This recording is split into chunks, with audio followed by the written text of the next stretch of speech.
ॐ शान्ताकारं भुजगशयनं पद्मनाभं सुरेशं विश्वाधारं गगनसदृशं मेघवर्णं शुभांगं लक्ष्मीकान्तं कमलनयनं योगिभिर्ध्यानगम्यं वन्दे विष्णु भवभयहरं सर्वलोकैकनाथं।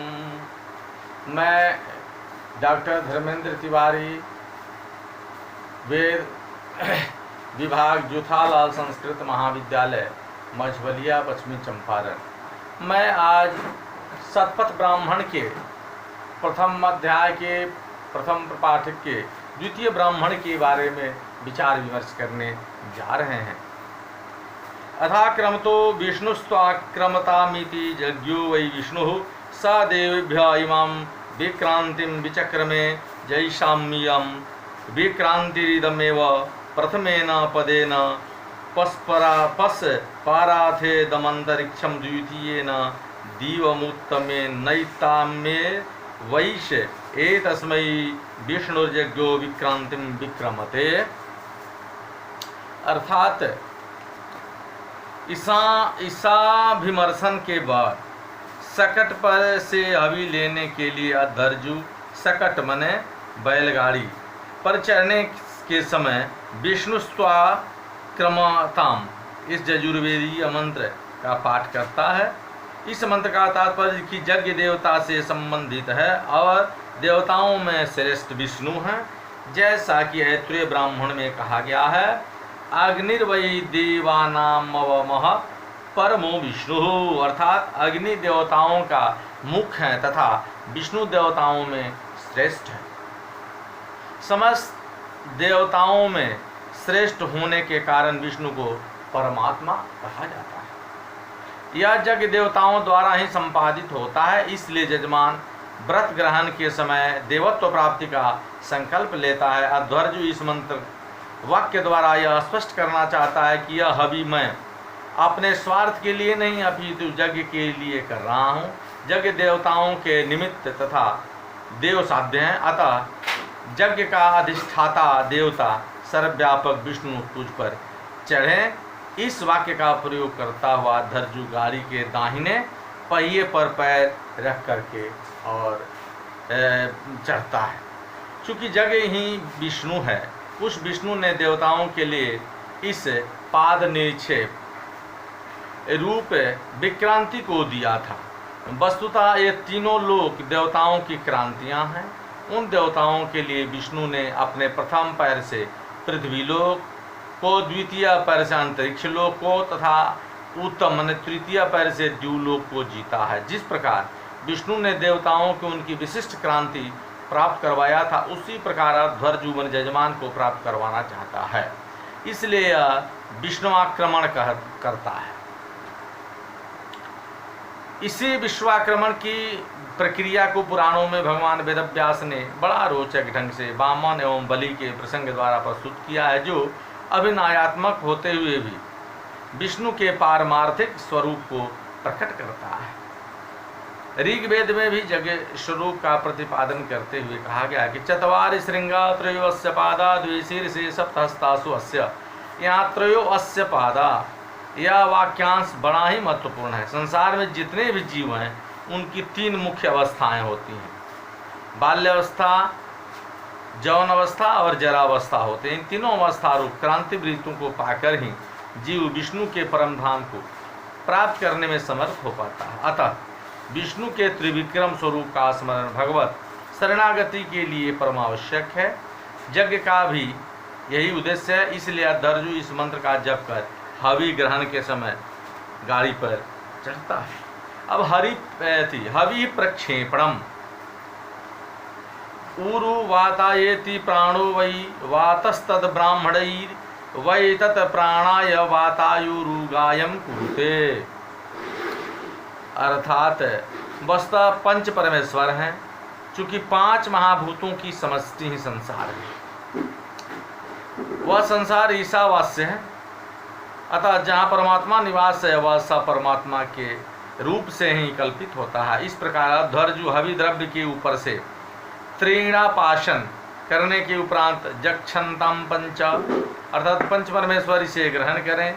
इस भाव से यह जजु मंत्रांश का पाठ कर हवि को हाथ से लेता है। चूंकि हाथ में 5 ही अंगुलियां होती हैं तथा यज्ञ में धाना, करम्ब, परिवाप, पुरोडास तथा पयस्या इन 5 हवियों के प्रयोग होने के कारण यज्ञ को पंच हविष्क कहते हैं। इसके साथ यज्ञ के 5 अवयव भी कहे गए हैं: अनुष्ठान काल, ऋत्विक काल, द्रव्य, दक्षिणा एवं फल। इसलिए पंचावयव वाले यज्ञ को संपादित करने हेतु अद्धर्जु पंचांगुली युक्त हाथ से हवि ग्रहण करता है। इस प्रकार हवि ग्रहण करने से मानो वह पंचावयव यज्ञ को ही धारण करता है। हवि ग्रहणम अथ गृह्णाति देवस्य त्वा सवितु प्रसवे सिनुर्बाहुभ्यां पुष्णो हस्ताभ्याम अग्ने जुष्टम गृह्णामीति सविता वै देवानं प्रसविता तत्सवित्री प्रसूत एवैत गृह्णात्यस्मिनोर्बाहुभ्यामित्यस्मिनावधर्जु पुष्णो हस्ताभ्यामिति पूखा भागदग्धोसन पाणिभ्याम उपनिधाता सत्यम देवा आंध्रतम मनुष्यास्तत् सत्य नैवे तत् गृह्णाति। अर्थात कहने का तात्पर्य है कि अद्धर्जु 5 अवयव सहित हाथों से हवि का संकल्प लेने के बाद देवताओं के प्रेरक सविता देवता की आज्ञा से अश्विनी कुमारों की भुजाओं से तथा पुखा देवताओं के हाथों से अग्नि को प्रिय लगने वाली हे हवि, हम तुम्हें ग्रहण करते हैं। इस प्रकार के मंत्रांश का पाठ कर हविष्यांत ग्रहण करता है। चूंकि सविता देवता निश्चित रूप से सभी देवों के प्रेरक हैं, इसलिए सविता द्वारा प्रेरित ही इस हवि का ग्रहण करता है, क्योंकि यज्ञ देवों के निमित्त है। यह जो कहता है कि अश्विनी कुमारों की भुजाओं से ग्रहण करता हूँ, इसलिए कहता है कि पहले देवताओं द्वारा अनुष्ठित यज्ञ में अश्विनी कुमारों ने अद्धर्जु का काम किया था। इस प्रकार अश्विनी कुमार को जुगल देवता हैं और वहीं अद्धर्जु के दोनों हाथ हैं। इसलिए अद्धर्जु कहता है कि यह यज्ञ मैं अपने स्वार्थ के लिए नहीं, अपितु देवताओं की प्रसन्न करने के लिए जा रहा हूँ। अतएव देवताओं के निमित्त ग्रहणीय हवि को मैं अश्विनी कुमार की भुजाओं से लेता हूँ। पुनः यह प्रश्न उठता है कि पुष्णो हस्ताभ्याम यह क्यों कहता है? तो इसका उत्तर शतपथकार देते हैं कि पूखा भाग प्रदान करने के स्वभाव वाला है। भोजन हाथों से किया जाता है, अतः हाथ का स्वभाव ही भाग प्रदान करने वाला ही होता है। चूँकि सत्य केवल देवता है, मनुष्य अनृत है, माने झूठा है। यह यज्ञ देवताओं के निमित्त है, इसलिए देवताओं के माध्यम से ही हवि ग्रहण रूप कर्म को संपादित करता है। देवता देशनम अथ देवताया आदिशति सर्वाः वै देवता अध्वर्जु गुं हविर् ग्रहीष्यन्तमुपतिष्ठन्ते मम नाम ग्रहीष्यति मम नाम ग्रहीष्यतीति ताभ्य एवैतत् सह सतिभ्यो समदम करोति। जब अद्धर्जु हवि ग्रहण के लिए हाथ को आगे बढ़ाता है तो उस समय देवताओं के नाम का निर्देश कर हवि ग्रहण करता है। अग्नेय त्वाम जुष्टम गृह्णामि अग्नि सोमाभ्याम त्वाम जुष्टम गृह्णामि। इस प्रकार देवता भेद से देवता नामों का निर्देश करता हुआ हवि ग्रहण करता है। चूँकि जब अद्धर्जु हवि ग्रहण के लिए प्रवृत्त होता है तो जितने भी प्रसिद्ध देवता हैं वे सभी अद्धर्जु के पास यह कहते हैं, वे आ जाते हैं कि मेरा नाम लेगा, मेरा नाम लेगा। उस समय देवताओं के बीच कलह जैसी स्थिति उत्पन्न हो जाती है। तो उस समय कलह रूप विरोध को दूर करने के लिए अद्धर्जु देवताओं का नाम का निर्देश करता है। ऐसा करने के साथ साथ आए हुए देवताओं के बीच अद्धर्जु सामंजस्य स्थापित करने का प्रयास करता है, इसलिए नाम निर्देश पूर्वक हवि ग्रहण करता है।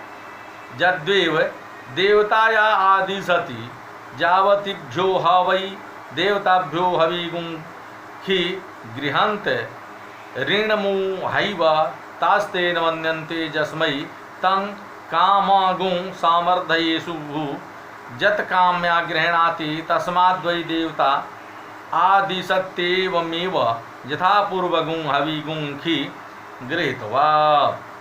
अर्थात हवि ग्रहण के समय निश्चित रूप से देवता के नाम निर्देश का दूसरा हेतु बताते हुए शपथकार कहते हैं कि वह जो निश्चित रूप से देवता का नाम निर्देश ही करता ही है, वह इसलिए कि जितनी संख्या में जिस भाग में देवता कहे गए हैं उन प्रसिद्ध देवताओं के लिए हवियों का ग्रहण करता है। उस समय जिन जिन देवताओं के निमित्त हवि ग्रहण किए जाते हैं उसे देवगण मनुष्य के ऋणी माने जाते हैं। जजमान जिन कामनाओं से हवि ग्रहण करता है उस जजमान के लिए देवता यह अपना कर्तव्य मानते हैं कि उसकी तत्त कामनाएं हम अवश्य पूर्ण करें। इसलिए पहले की तरह हवि ग्रहण के समय धर्जु देवताओं का नाम निर्देश अवश्य करता है। अथाभिमृशति भूतायत्वा नारायत इति तद्यत एव गृह्णाति तदेवै तत्पुनराप्याययति।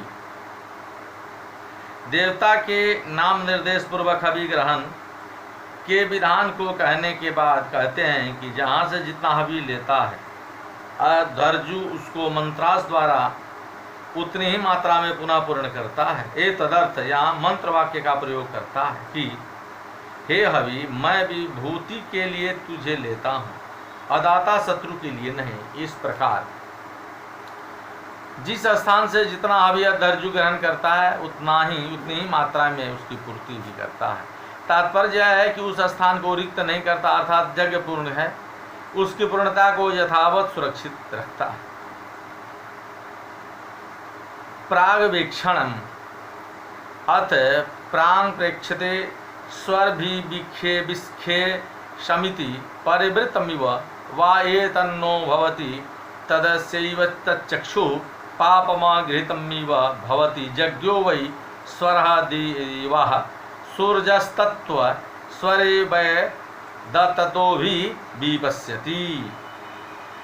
अर्थात हवि ग्रहण का हेतु कहकर हवि ग्रहण के पश्चात धर्जु पूर्व की ओर देखता हुआ स्वर भी खेशम इस मंत्रांश को बोलता है। इसका तात्पर्य देखिए, मैं यज्ञ को देखता हूँ। स्वर के 4 अर्थ प्रशस्त हैं।